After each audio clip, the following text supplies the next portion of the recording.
Hello comrades, నేను మీ MBBS పిల్ల. NEET results వచ్చింది కదండి. మార్క్స్ వర్సెస్ ర్యాంక్ చూస్తే చాలా అంటే చాలా అన్ఫేర్గా ఉందండి. అండ్ ఆల్సో 60 మెంబర్స్కి పైగా 720/720 వచ్చినాయి అంటండి ఈ ఇయర్. కొంతమందికి అయితే 718, 719 అంటున్నారండి. ఏంటి అంటే పేపర్ లేట్గా ఇవ్వడం వల్ల టైం సరిపోలేదు, నార్మలైజ్ చేశాము అంటున్నారు.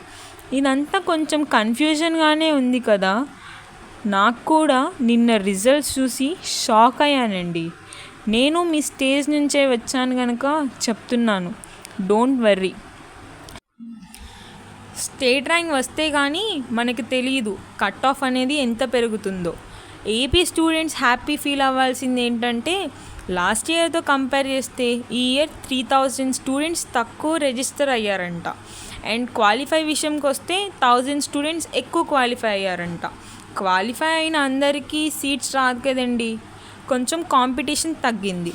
అండ్ తెలంగాణ స్టూడెంట్స్కి అయితే లాస్ట్ ఇయర్ కన్నా ఈ ఇయర్ 5000 స్టూడెంట్స్ మంది ఎక్కువ క్వాలిఫై అయ్యారు. అండ్ ఆల్సో కొన్ని కొత్త కాలేజెస్ వస్తున్నాయండి ఏపీలో, తెలంగాణలో. సో నాకు తెలిసి ఇంకా 1 వీక్లో లేకపోతే 10 డేస్లో స్టేట్ ర్యాంక్స్ కూడా వస్తాయండి. అప్పుడు వరకు ఎవ్వరు కంగారు పడకండి. Okay, bye bye, stay tune.